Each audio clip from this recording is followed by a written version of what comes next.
मग ज्यांनी नियमित कर्ज भरलेलं आहे त्या शेतकऱ्यांच्या खात्यामध्येही 50,000 रुपये जे आम्ही घोषित केले आहेत ते त्यांच्या खात्यामध्ये देऊ।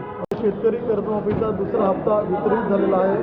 जवळपास 6,36,000 शेतकऱ्यांना 5,086 कोटी वितरित झालेले आहेत।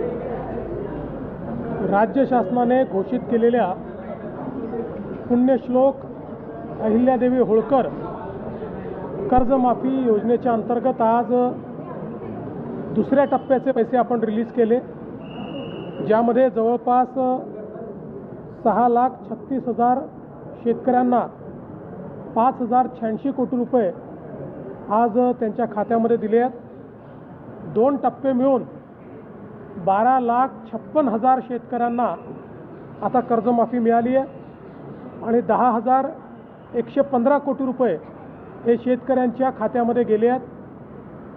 सगळी प्रक्रिया नीट चाललेली आहे आणि मला विश्वास आहे की जे पात्र शेतकरी आहेत यापैकी प्रत्येक शेतकऱ्याचं नीट KYC होऊन त्यांच्या खात्यामध्ये पैसे जातील।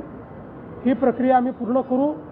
ती पूर्ण केल्यानंतर मग ज्यांनी नियमित कर्ज भरलेलं आहे त्या शेतकऱ्यांच्या खात्यामध्येही 50,000 रुपये जे आम्ही घोषित केले आहेत ते त्यांच्या खात्यामध्ये देऊ।